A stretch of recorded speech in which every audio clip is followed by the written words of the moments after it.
సెగ్మెంట్కి అంటే ఉద్యోగానికి అడ్డుపడే గ్రహాలు ఇవని, వివాహానికి అడ్డుపడే గ్రహాలు ఇవని ఉంటాయి కదా. అసలు ఉద్యోగ పరంగా కానీ వివాహ పరంగా కానీ ఎలాంటి గ్రహాల ప్రభావం వాళ్ళ మీద ఉంటుంది, ఎలాంటప్పుడు సమస్యలు మనకు వస్తూ ఉంటాయి? జ్యోతిషపరంగా ముందుగా ఏమిటి అంటే ఆదిత్యాది నవగ్రహ దేవతలందరినీ మనం చక్కగా నమస్కారం చేసుకున్నట్లయితే వాళ్ళలో ప్రతి గ్రహానికి వారి యొక్క స్థితి స్థానం అంటే 12 రాసులు 9 గ్రహాలు వాటి యొక్క స్థితి చాలా చక్కగా ఉన్నట్లయితే అంటే శుభగ్రహాల యొక్క ప్రభావం శుభస్థానంలో ఉంటే శుభ ఫలితాలు ఇస్తాయి. పాపగ్రహాల ప్రభావం పాపస్థానంలో ఉన్నా కూడా అవి మనకేమి నష్టం చేయవు. అలాగనే మనం ఉద్యోగ సంబంధితంగా కానీ నిత్య జీవితంలో కావాల్సినటువంటి అన్ని రకాల అభివృద్ధి కలగాలి అంటే మనం పుట్టిన ఘడియల ప్రకారం నుంచి మన జన్మ నక్షత్రాల యొక్క ప్రభావ రీత్యా అన్ని గ్రహాల ప్రభావం పాజిటివ్గా ఉండదండి. కాబట్టి 9 గ్రహాలు అందరికీ అనుకూలంగా ఉండవు. దాంట్లో ఖచ్చితంగా శుభగ్రహాలు బాగున్నట్లయితే వాళ్ళు పాజిటివ్ మైండ్ సెట్లో ముందుకు వస్తారు. కాబట్టి ఇక విద్యా సంబంధితమైన రంగం అంటే బాల్య దశ అంతా మంచి గ్రహస్థితి నడిచి విద్యాదశ వచ్చేసరికి సరైన గ్రహస్థితి లేనప్పుడు విద్యా సంబంధితమైన ఇబ్బందులు ఎదుర్కొంటారు. అంటే ఎడ్యుకేషన్ పరమైనటువంటి కాన్సన్ట్రేషన్ లేకపోవటం, పిల్లల్లో మొండిగా ఉండటం, వాళ్ళ ధోరణి తల్లిదండ్రులు చెప్పినట్టు వినకపోవటం.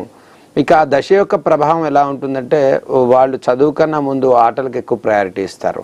కాబట్టి సహజంగా ఈ చైల్డ్ మైండ్ సెట్ అలానే ఉంటుందనే మన ఉద్దేశంతో ఇంకా ఫర్దర్గా కౌమార దశ అంటే ఈ 10th 17-18 సంవత్సరాల తర్వాత నుంచి ఇంకా వాళ్ళకి మంచి గ్రహస్థితి ఎప్పుడైతే వాళ్ళకి స్టార్ట్ అవుతుందో అక్కడి నుంచి విద్యాభివృద్ధి బాగుంటుంది. అంటే 10th వరకు బాగా చదవలేని విద్యార్థి 10th తర్వాత నుంచి మంచి ఉన్నతమైనటువంటి చదువు కాన్సన్ట్రేషన్ వాళ్ళకి కావాల్సిన అన్నీ కూడా సమకూరేటువంటి అవకాశాలు గోచరిస్తాయి. అలాగే జన్మజాతకంలో ఇక తదుపరి విద్య తర్వాత ఉద్యోగం, ఇక ఉద్యోగ సంబంధితమైన ఇబ్బందులు రావటానికి విద్యా సంబంధితమైన ఇబ్బందులు రావటానికి ముఖ్యంగా గ్రహస్థితిలో బలాబలాలు అంటే ఆ స్థాన బలం షడ్బలం అంటారు. అంటే ఆ గ్రహాల యొక్క స్థితిగతుల యొక్క బలాలు చాలా చక్కగా ఉన్నట్లయితే వాళ్ళకి ఆటోమేటిక్గా మనం చూడగానే వీడు విద్యారంగంలో మంచిగా యోగిస్తాడు అని వాళ్ళకి అనిపిస్తుంది. అంటే గురుబలం బాగుండాలి, శుక్రబలం బాగుండాలి. అలాగే శుభగ్రహాల యొక్క ప్రభావం చాలా స్ట్రాంగ్గా ఉన్నప్పుడు వాళ్ళు కొన్ని డెసిషన్స్ అంటే ఇప్పటి వరకు చదవలేని వాడు కూడా ఇక నుంచి గట్టి ప్రయత్నంతో చదువుతాడు, చదివి ఖచ్చితంగా ఉద్యోగం సాధిస్తాడనేటువంటి ఒక పరిపూర్ణ నమ్మకం వాళ్ళకి కలుగుతుంది. అలాగే ఏ గ్రహస్థితిలోనైనా గ్రహ ప్రభావంతో పాటుగా వీళ్ళకి ముందుగా జన్మ జాతక రీత్యా అంటే కొన్ని యోగాలు అనేది కూడా చాలా అవసరం ఉంటుందండి. అంటే మంచి యోగాలు చాలా ఖచ్చితమైనటువంటి యోగాలు చక్కటి కాంబినేషన్ అనేది వాళ్ళ జన్మజాతకంలో పుట్టగానే వచ్చినప్పుడు తెలియకుండానే యోగాలు మన స్థితుల్ని మన పరిస్థితులు మార్చేస్తాయి. అంటే వీళ్ళు ఇక్కడి వరకు చదువుకుని తర్వాత ఏదో ఇక్కడి నుంచి వేరే ప్లేస్మెంట్ మారటం, బెస్ట్ స్కూల్కి వెళ్ళిపోవటం, అక్కడ బాగా మంచి మార్కులతో అనుకున్న దానికన్నా చాలా బెటర్మెంట్కి వెళ్ళటం, ఇంకా తదుపరి ఉన్నతమైన విద్యా సంబంధితమైన రంగాల్లోకి వెళ్ళిపోవటానికి గ్రహస్థితే కారణం అవుతుంది. అలాగనే ఉద్యోగ సంబంధితంగా కూడా అంతేనండి. అంటే గ్రహస్థితి బలాబలాలు తక్కువగా ఉన్నప్పుడు మనం ఏం చేయాలి, ఆ బలాన్ని పెంచుకునే ప్రయత్నంలో గ్రహస్థితి యొక్క స్ట్రెంగ్త్ని పెంచాలి అంటే దానికి కలిగే దోషాలను నివారణ చేసుకునే పరిహారాలు మనం చేసుకోవాలి.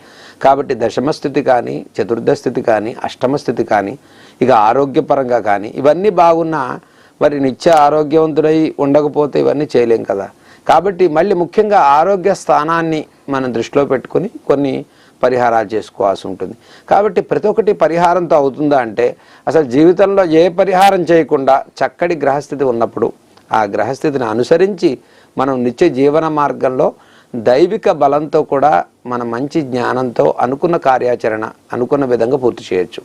కాబట్టి దీనికి గ్రహస్థితి ప్రధాన కారణం ఉంది. కాబట్టి ఒకసారి మనం గ్రహచార గోచార ఫలాలను మనం తెలుసుకుని తద్వారా మనం ఏ రంగు పెట్టుకుంటే బాగా కలిసి వస్తుంది, కాబట్టి మన జీవితంలో ఏ గ్రహం యొక్క స్థితి చాలా బాగుంది కాబట్టి మనం ఆ రూట్లోకి వచ్చేస్తూ ఉంటాయి.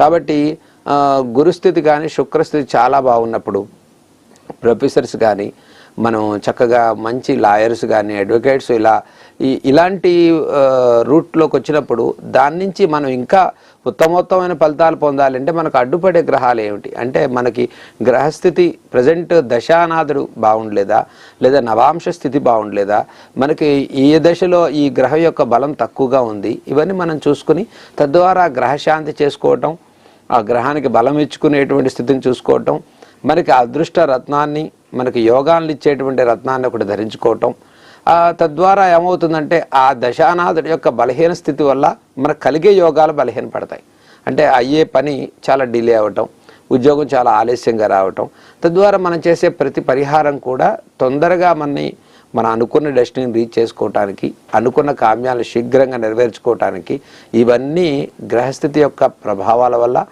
తద్వారా ఉద్యోగ సంబంధితంగా వివాహపరంగా కుటుంబ పరంగా వచ్చే ముఖ్యమైనటువంటి ప్లానటరీ పొజిషన్స్ మనం చూసుకుని తద్వారా పరిహారాలు చేసుకున్నట్లయితే శీఘ్రమైన ఫలితాలు కలగడానికి